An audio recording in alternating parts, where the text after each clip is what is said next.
Baahubali promotions లో భాగంగా కొన్ని రోజుల క్రితం రాజమౌళి తండ్రి విజయేంద్ర ప్రసాద్ గారు ఒక వెబ్ ఛానల్ కి ఇచ్చిన ఇంటర్వ్యూలో పవన్ కళ్యాణ్ గురించి కొన్ని వ్యాఖ్యలు చేశారు. పవన్ కళ్యాణ్ అంటే ఇష్టం, ఆయన కథలు రాయడం మానేస్తే ఇంకా ఇష్టమనడంతో ఆ వ్యాఖ్యలు కాంట్రవర్సీగా మారాయి. తాజాగా జరిగిన ఒక ఇంటర్వ్యూలో విజయేంద్ర ప్రసాద్ గారు పవన్ కళ్యాణ్ పై చేసిన వ్యాఖ్యల మీద ఒక క్లారిటీ ఇచ్చారు. కళ్యాణ్ గారి కోసం మీరు స్టోరీ ఎప్పుడు రాస్తారు అని అడగగా మొండి మధ్య కళ్యాణ్ మీద నేను చేసిన వ్యాఖ్యలు కాంట్రవర్సీ అయ్యాయి. పవన్ కళ్యాణ్ అంటే నాకు చాలా చాలా ఇష్టం. మనసా వాచా కర్మన ఆయన ఏది ఆలోచిస్తే అదే మాట్లాడతారు, ఏది మాట్లాడితే అదే చేస్తారు. ఆయన సినిమా హిట్ అయితే నా సినిమా హిట్ అయినంత ఆనందంగా ఫీల్ అవుతాను. కానీ ఆయనవి కొన్ని సినిమాలు ఆడట్లేదు అంటే ఆయనకి నటన రాకనో డైరెక్టర్ కి కెపాసిటీ లేకనో కాదు, కథలో తేడా వల్లే ఆడలేదు. ఆయన రాసిన జానీ చాలా మంచి కథ, కానీ ఆ సినిమాని ఆయన చేయకూడదు. ఎవరైనా కొత్త హీరోతో చేసుంటే సూపర్ హిట్ అయి ఉండేది.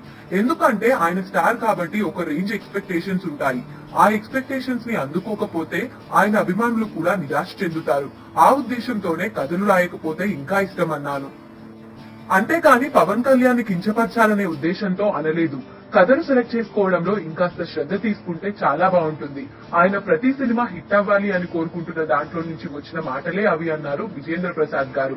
అలాగే ఫ్యూచర్ లో అవకాశం వస్తే ఖచ్చితంగా పవన్ కళ్యాణ్ సినిమాకి కథ రాస్తానని చెప్పారు. మరిన్ని టాలీవుడ్ లేటెస్ట్ అప్డేట్స్ కోసం మా ఛానల్ ని సబ్స్క్రైబ్ చేయండి.